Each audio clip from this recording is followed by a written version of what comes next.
ومن أعرض عن ذكري فإن له معيشة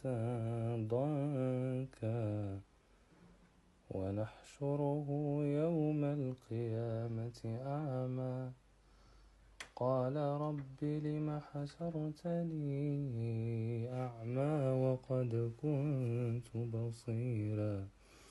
قال كذلك أتتك آياتنا فنسيتها وكذلك اليوم